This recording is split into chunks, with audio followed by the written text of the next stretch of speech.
সকালে ধানমন্ডিস্থ আওয়ামী লীগ সভাপতির রাজনৈতিক কার্যালয়ে সাংবাদিকদের সাথে মতবিনিময় করেন দলের সাধারণ সম্পাদক ওবায়দুল কাদের। আমরা ব্যাপক কর্মসূচি উদযাপনের মধ্য দিয়ে আমাদের পার্টির ৭৫তম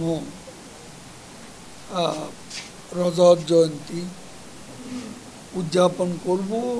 এ সময় সাংবাদিকদের প্রশ্নের জবাবে তিনি জানান, খালেদা জিয়ার মুক্তির জন্য বিএনপির দৃশ্যমান কোনো আন্দোলন নেই, বরং প্রধানমন্ত্রীর উদারতায় তিনি বাসায় থেকে চিকিৎসা নিতে পারছেন। তারা লিগ্যাল ব্যাটল করতেও ব্যর্থ হয়েছে বেগম জিয়ার জন্য।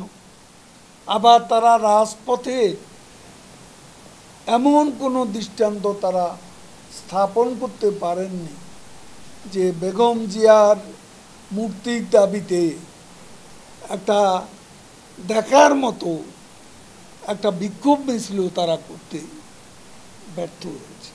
ওবায়দুল কাদের জানান, রাষ্ট্র পরিচালনায় যারা চাপ সৃষ্টির চেষ্টা করছে তারা নিজেরাই এখন চাপে রয়েছে। এখন স্বাভাবিক কারণে যারা চাপ দেবেন তারা নিজেরাও চাপে আছে,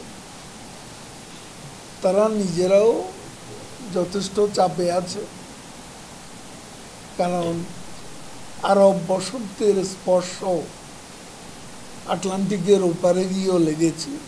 উপজেলা নির্বাচনে কেউ যেন প্রভাব বিস্তার করতে না পারে সে বিষয়ে শেখ হাসিনার নির্দেশনার কথাও জানান আওয়ামী লীগের এই সাধারণ সম্পাদক। তিনি বলেছেন কোনো প্রকার প্রভাব বিস্তার করা যাবে না।